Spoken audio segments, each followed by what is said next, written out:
Bonjour et bienvenue dans l'Almanach des Fées Célestes.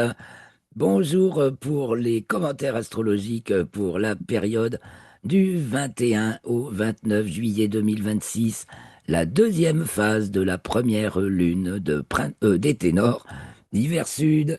Donc je suis avec Joël, ravi d'être avec toi Joël. Salut. Oui, bonjour. Bonjour tout le monde. Merci d'être là pour suivre en replay. Vous pouvez venir pour le direct hein, si vous voulez. Ce sera plus interactif, mais c'est déjà vachement sympa de suivre en replay et puis de partager, de commenter, de mettre un pouce, voilà. Et même de donner un petit coup de pouce financier si vous avez les moyens, mais je crois qu'il faut que je remette un truc fonctionnel en ligne pour ça.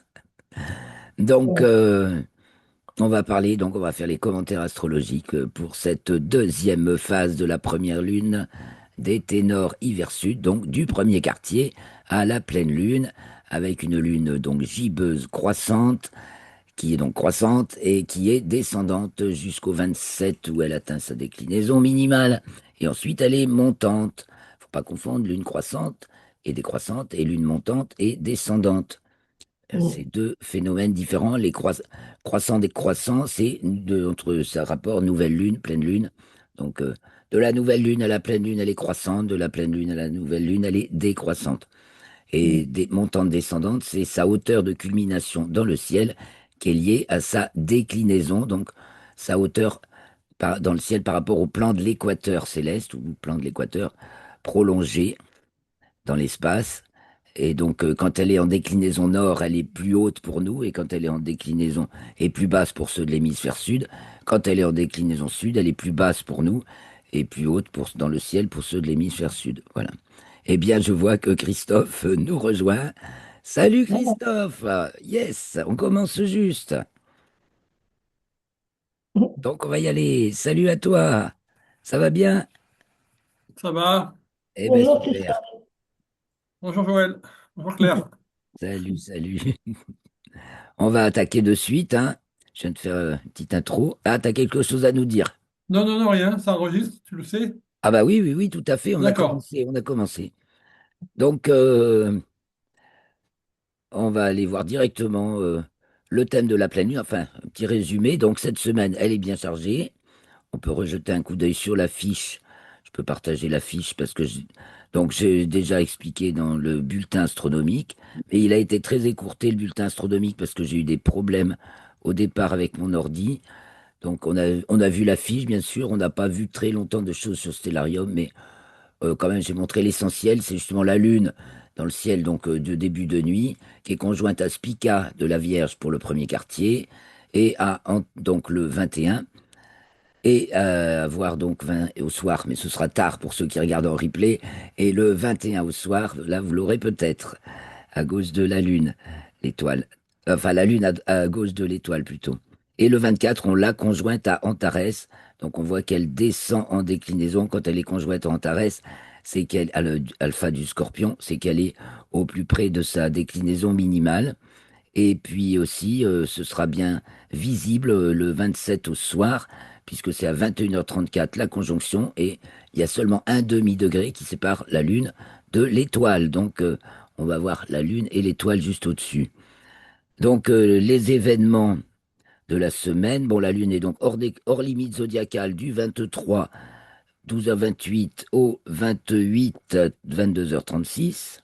Donc, quand elle est hors limite zodiacale, elle sort elle passe dans le bas-côté de la route du Soleil. Donc, il peut arriver des choses hors normes. C'est lié un peu à hors norme, hein, hors limite zodiacale.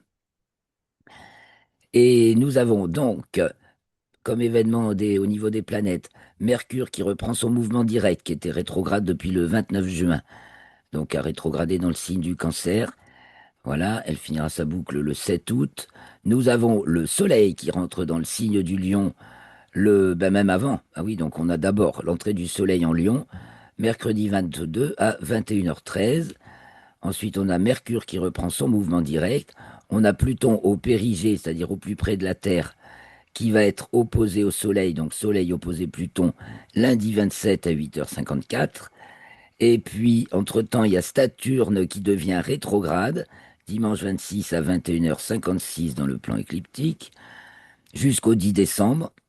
Elle reviendra au huitième degré du signe du Bélier.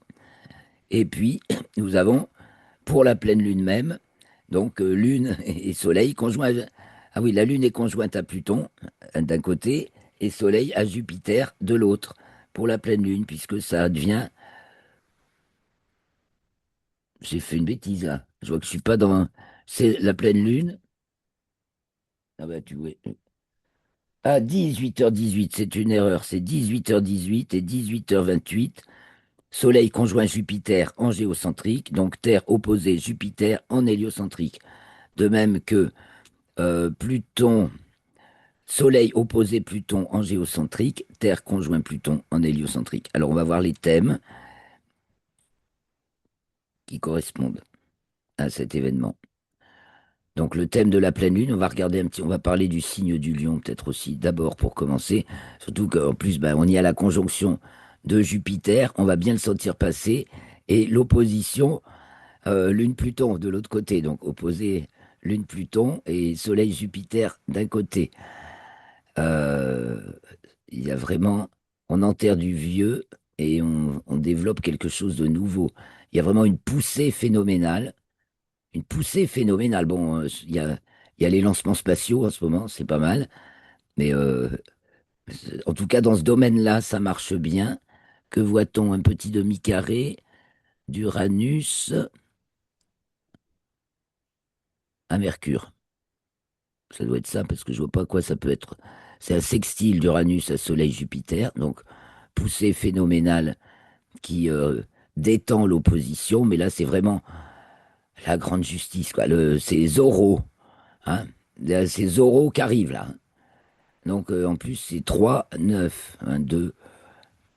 C'est à la limite des maisons 2 3 ici et 8 9 ici.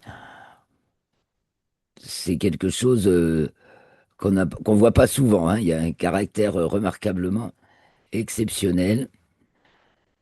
Alors, il y aura peut-être des petites avaries au niveau d'Uranus, puisque c'est demi-carré Mercure, mais il est léger, le demi-carré. Mais il va se faire un peu, quoi. Parce que, en fait, ah oui, il y a 2 degrés d'orbe. Oh non, ça va. Demi-carré Mercure-Uranus, donc petite, il peut y avoir des petites avaries quand même, hein. Et puis un sextile, alors Vénus culminante, à cette pleine lune en plus, cette belle Vénus qui est dans le signe de la Vierge. Et donc au moment à l'heure de la pleine lune, donc 16h35 à notre montre en France métropolitaine, Vénus culmine, pratiquement. On remarquera aussi l'ascendant qui est Scorpion-Sagittaire, des degrés qu'on retrouve beaucoup dans l'histoire de France. Ah, Christophe nous a quittés, c'est dommage, parce que justement, on a beaucoup travaillé là-dessus. Il y a beaucoup de personnages et d'événements qui se produisent dans ce passage du Scorpion au Sagittaire, soit de la sélection à la généralisation, on pourrait dire, hein. Scorpion sélectionne et le Sagittaire multiplie, déploie, étend ce qui a été sélectionné, du coup, dans le domaine relationnel et temporel. Donc, une sacrée pleine lune, avec Uranus, donc au descendant, donc dans les angles, hein, on a Vénus et Uranus. Ça va être renversant, cette affaire. Mars qui est bien tensionnel avec Vénus, euh, ça guerroie encore, hein. Ça, tout le monde n'est pas content. Il y a peut-être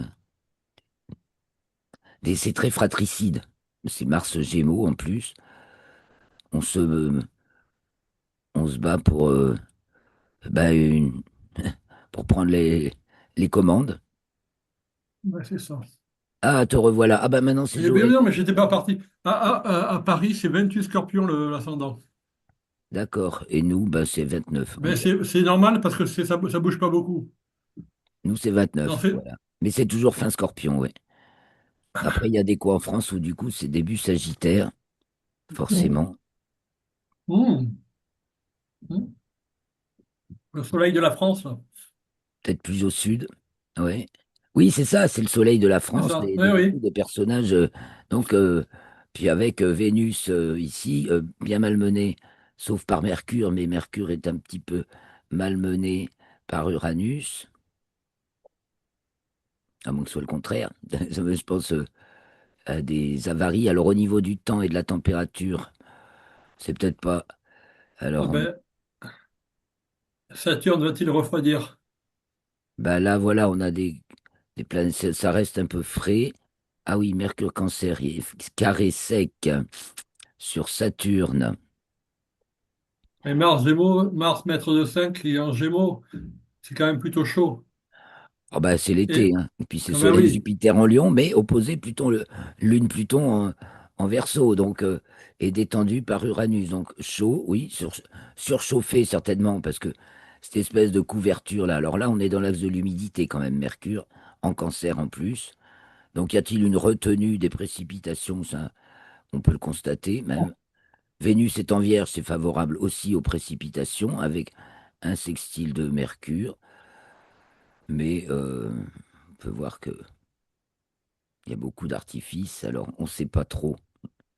Soleil Jupiter en Lion qui monte quand même, ça c'est sûr, ça c'est chaud, mais bon, comme c'est Lune Pluton en face, et la détente par Uranus, toujours soutenue, toujours la figure ici harmonique des planètes de transcendance qui nous tient depuis 2024. Donc la protection céleste, hein, voilà, si vous élevez votre âme et tout ira bien.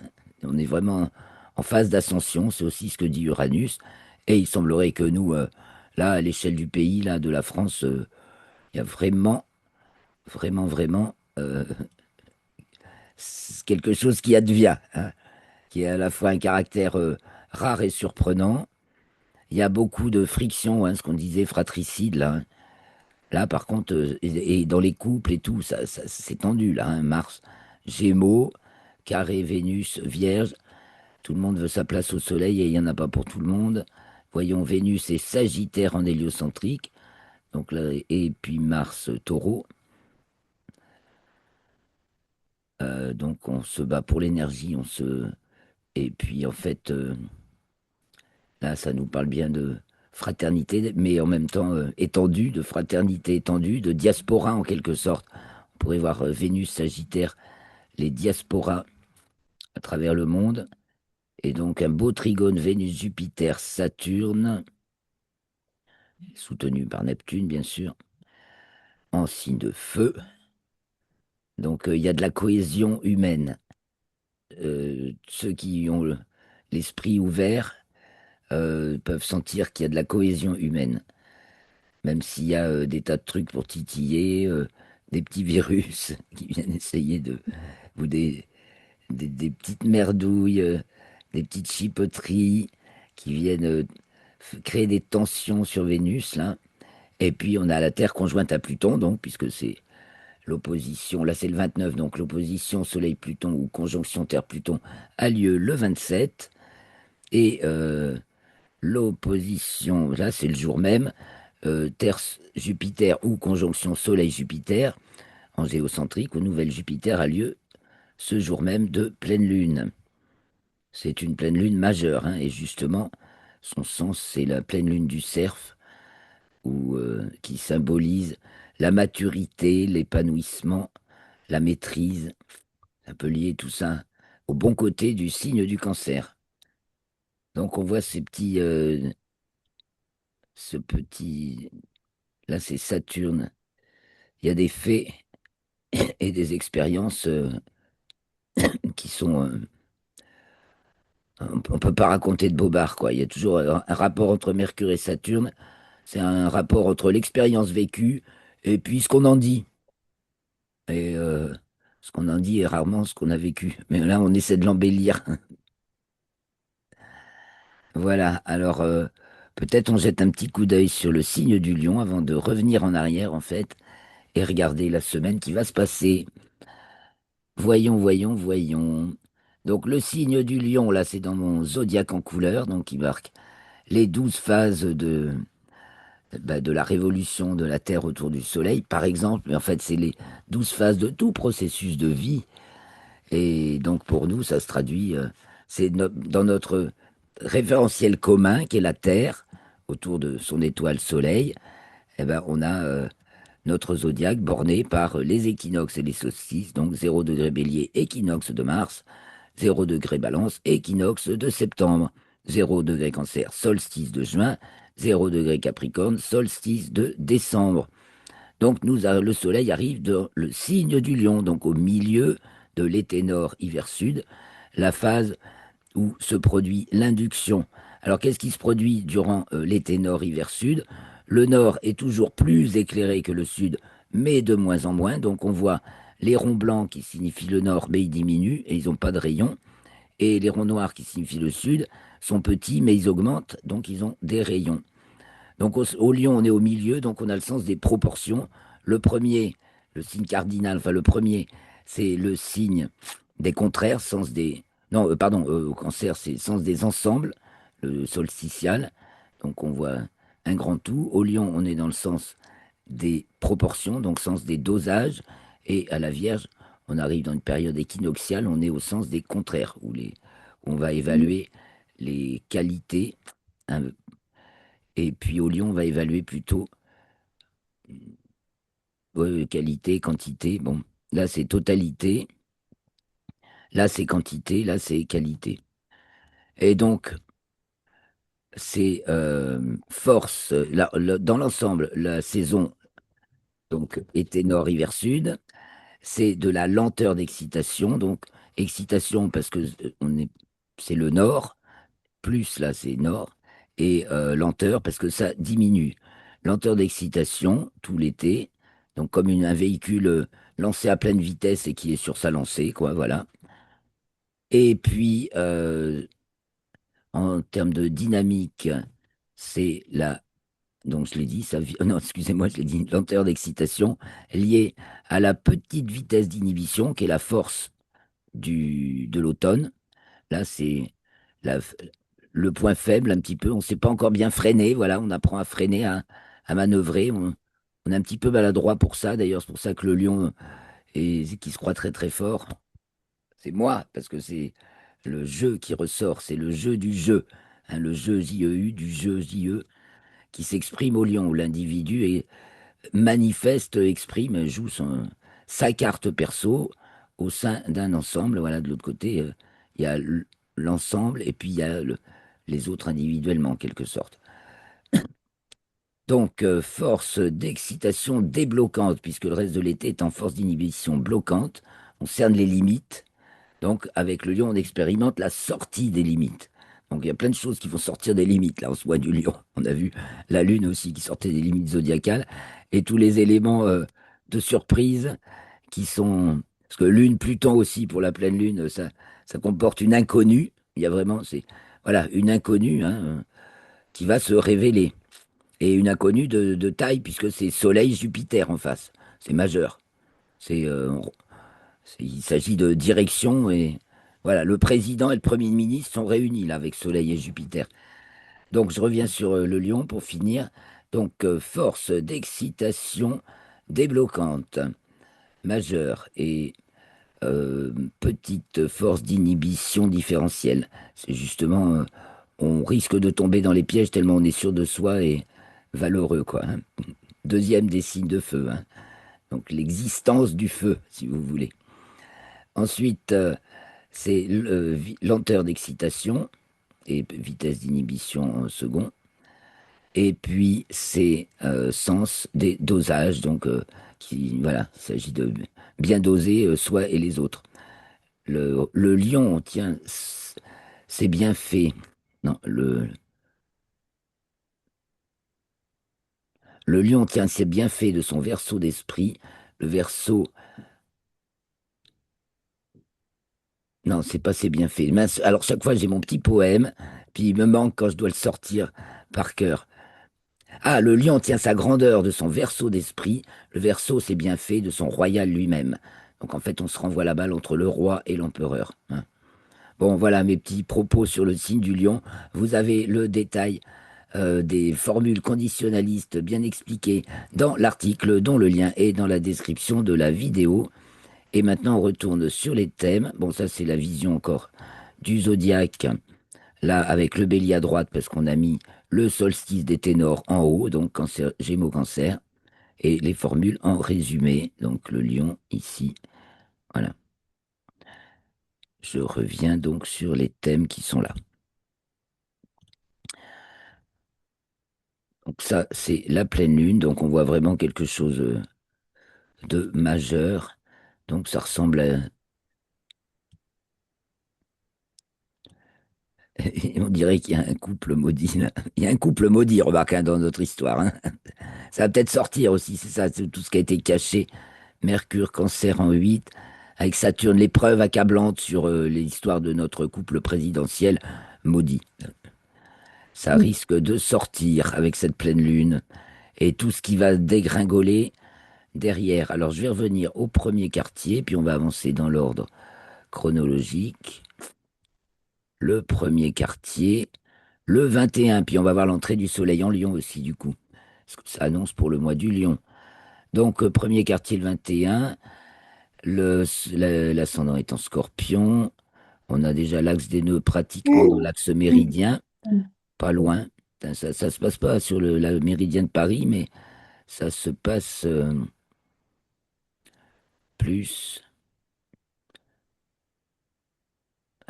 J'ai jamais, il faut que je réfléchisse si c'est plus à l'est ou plus à l'ouest. J'ai un petit problème. Hmm. Donc, ah non, c'est pas ça, ça c'est le 21, c'est l'ingresse de l'entrée de la Lune en Scorpion. Le premier quartier. Premier quartier, l'ascendant est en balance, donc question de justice. Et Saturne, pile au descendant, et Mercure, pile au milieu du ciel. Et donc là, Et, Mercure est encore rétrograde, mais à la pleine Lune, il l'est plus, et tout sort. Il est déjà sextile à Vénus, mais et fait peut-être un demi-carré à Uranus. Euh, un peu, il y a eu, il est tangent, enfin, il est un peu, pour un demi-carré, 3 degrés d'orbe, c'est déjà beaucoup. Mais il va se refaire comme Mercure reprend son mouvement direct. Donc, quand même, il y a une sensibilité là entre justement Mercure, Uranus, c'est le cercle du discours. Allez, un petit coup de RET là. RET, c'est avant. Le RET, on regarde un petit peu, ça fait longtemps que je ne l'avais pas montré. Donc, Mercure. Donc, transcendance de la représentation, où on multiplie, on part de quelque chose de connu et on va vers le mystère, l'inconnu, le simple, l'unique au multiple complexe. Mais ça passe par le cerveau, ça passe pas forcément par les tripes. C'est on parle, hein. On parle, mais aussi on déplace, on transporte. Enfin, ça peut être lié après des choses qu'on transporte. C'est tout, c'est le principe même du mouvement Mercure et de la dissipation. Et Uranus, c'est au contraire la concentration maximale, hein, où on rassemble absolument toutes ses forces, connues et inconnues, pour s'élever à un étage au-dessus. C'est un peu comme un- un électron un atome qui lâche un électron pour s'élever, quoi. On prend l'ascenseur, la fusée, on monte d'un étage. Alors quand les deux, ça nous parle des médias, ceux qui vont parler, de donner les informations, voilà, les nouveautés, Uranus, diffuser, Mercure. Donc tout ce qui concerne la vie médiatique, c'est Mercure-Uranus, le grand cercle du discours. Donc quand c'est dissonant, quand il y a une tension, ben évidemment, c'est qu'on essaie quelque part de di- trafiquer les événements, quoi, hein, de dire autre chose que ce qui advient, ou qu'on se trompe, tout simplement. Ça peut être une erreur on voit mal. Alors revenons sur les thèmes. Donc voilà pour Mercure-Uranus, hein, qui reste en demi-carré quand même, qui doivent l'être depuis un petit moment, vu la rétrogradation de Mercure, et qui se refait pour la pleine lune. Ok. Et donc ça va bien. On va découvrir, c'est les enquêtes, là, on révèle, il y a des tas de choses qui sont montrées,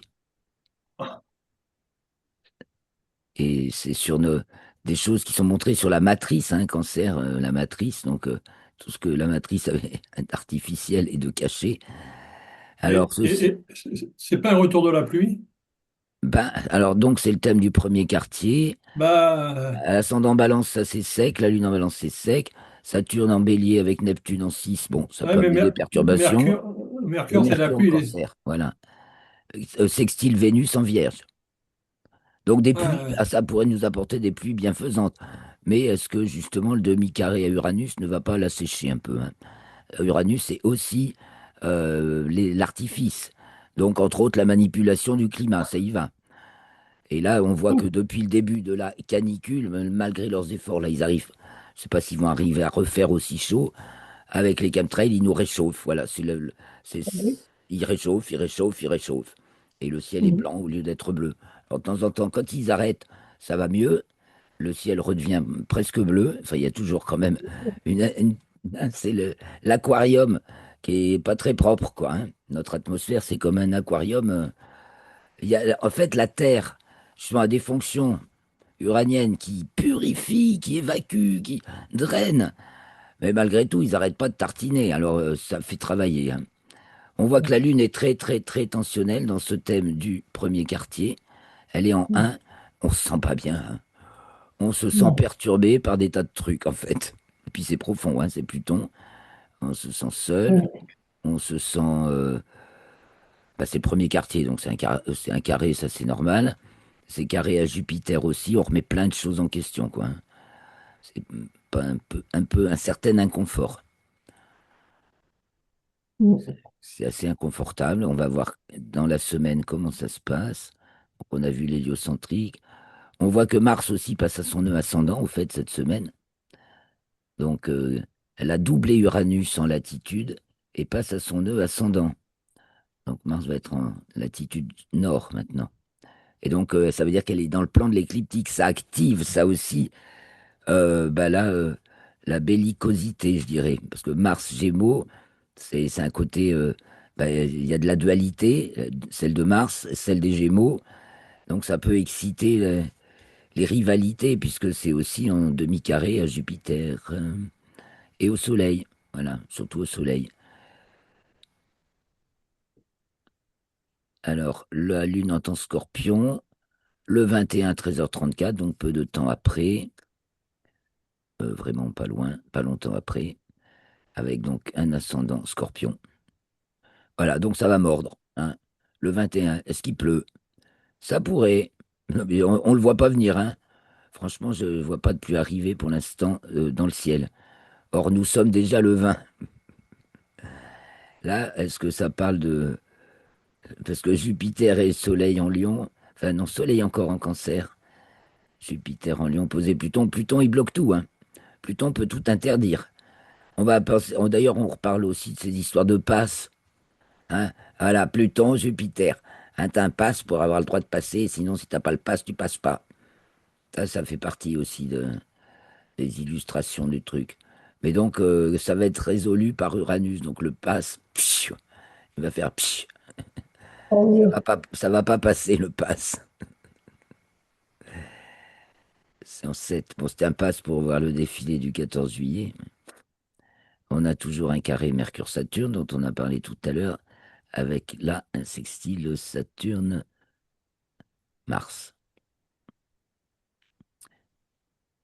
Et un sextile Neptune-Uranus, comme toujours, là ça change pas. Et un carré Vénus-Mars, oui, c'est ça qu'il y a du déchirement, hein. Faut rester, il risque d'y avoir beaucoup de... Les conflits sont un petit peu exacerbés. Déjà avec le lion, parce que chacun essaie d'affirmer sa personnalité. Donc on va retrouver notre opposition Soleil-Pluton sur la ligne ascendant-descendant le 22 juillet pour l'entrée du Soleil en Lion. Donc pour le mois du Lion, jusqu'au 23 août où il entrera dans le signe de la Vierge. La Lune est trigone à Mercure, elle culmine et elle est trigone à Mercure et à Vénus. Donc il y a quand même quelque Ah, chose. c'est le retour de la pluie. Lui, ben, ça risque, ouais. C'est vrai, hein, c'est pas mal. Oui, c'est bien. Ah oui, là, il y a tout ce qu'il faut quand même, hein. Oui, Ascendant Capricorne, Lune en Scorpion en 9, bon. Vénus en 8, quasiment en Vierge, parfait, là je elle viens est de en... ouais, regarder. ouais, ouais. Et Mercure, Cancer en 6. Ah là, ouais. Vénus et À quelle Sagittaire date? en héliocentrique, Mercure Verseau et Mars À Taureau, on l'a quelle dit. date, ça? Le 27? Ça, c'est le 22 D'attirer la Le pluie. soleil entre dans le signe du lion. D'accord. Donc il y a un côté assez sévère, hein, avec l'ascendant Capricorne et Pluton à l'ascendant. On va passer aux choses sérieuses et voilà, les affaires collectives, hein. Et puis c'est le soleil qui se couche, hein, ça se fait à l'heure où le soleil se couche, et tout près de Jupiter.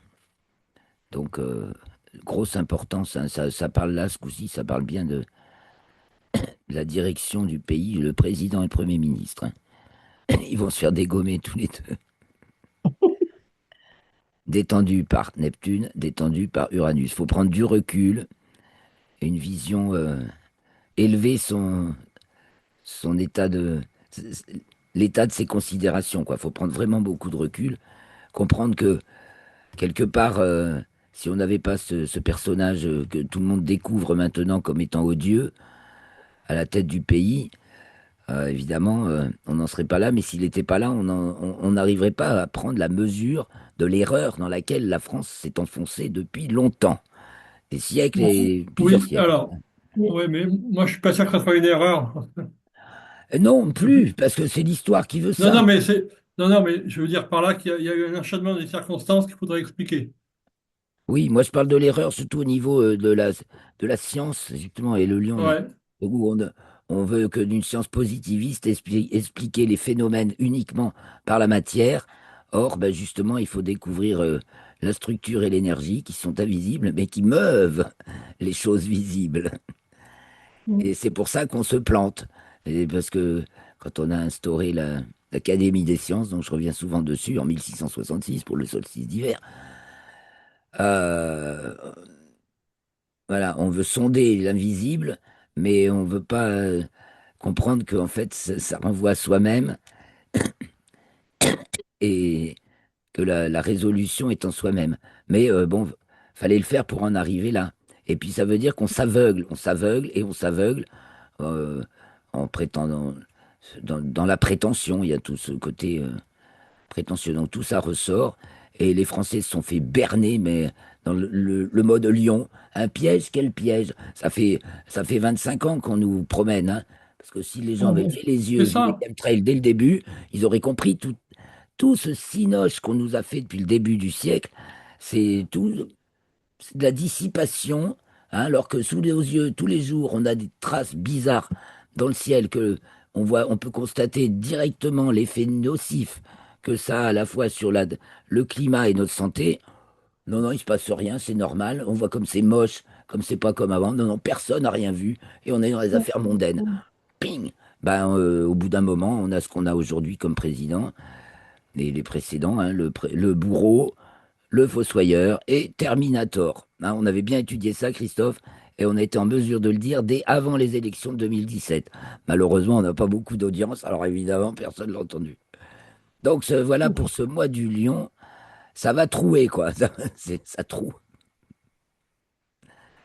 On est dans un terrain, là, émulsionné, hein, assez révolutionnaire. Il y a un côté quand même révolutionnaire, hein. C'est en train de changer. Et de direction également, hein, et à tous les points de vue, parce que c'est détendu aussi par Uranus, donc Uranus-Jupiter. On a les commandes à la fois temporelles et spirituelles. Enfin, Jupiter temporel et Uranus spirituel. Donc après cette entrée fracassante, et puis là, la Lune en Scorpion, elle est bien, oui, je reviens là-dessus aussi, elle est harmonique, en neuf, donc il y a une belle élévation, et ça, c'est dans la relation très, très privée, c'est intime. C'est bien. De ce côté-là, ça s'annonce bien. Donc le scorpion étant l'inverse du lion, les forces du scorpion sont les faiblesses du lion et réciproquement. Donc la force du scorpion, c'est l'inhibition différentielle, où on trie parce qu'on va chercher la relation extra, le lien parfait et rien d'autre. On évacue le reste. Donc c'est lié aux fonctions d'évacuation et à tous les orifices. Et le lion, donc, dont on a parlé, c'est la force d'excitation débloquante où là, on, on s'expose. Au scorpion, on se cache, au lion, on s'expose. Donc voilà pour l'exposition. Et ceci, et ça passe. Voilà. Alors il n'y a Oui. que ce qu'on expose et ce qu'on cache. Alors allons voir un petit peu plus loin. Il nous reste plus beaucoup de temps. La Lune entre en Sagittaire, mais on a bien regardé déjà le thème de la nouvelle Lune. Oh là là, Mars ascendant Gémeaux, quand la Lune entre en Sagittaire, ça guerroie dans le monde, hein. Il y a les questions internationales. Et puis peut-être qu'on est au cœur même de ces tensions, là, ça pourrait être nous, hein, où ça guerroie chez nous, vu que c'est Mars Taureau. Alors il y a des problèmes. Au fond, c'est un Mars Taureau. C'est demi-carré, mince. Ah, je l'ai perdu. On a dit entrée de la Lune en Sagittaire. C'est ça, oui. Un Mars Taureau, demi-carré, Neptune. Donc il y a gros là sur les ressources, en fait. C'est quand même un Mars motivé par des questions de ressources, essentiellement. Donc je vois que ça va bientôt s'arrêter. Je vous salue déjà d'avance. On Mhm. voit quand la Lune entre en Capricorne, eh bien nous avons l'axe des nœuds sur l'axe méridien avec renversé. Et donc il va vraiment se passer quelque chose avant d'arriver à la pleine Lune. Je l'ai deux fois, lui. La Lune en Capricorne. Capricorne. Et ensuite elle rentre en Verseau. Encore l'axe méridien, l'axe des nœuds sur l'axe méridien à l'envers.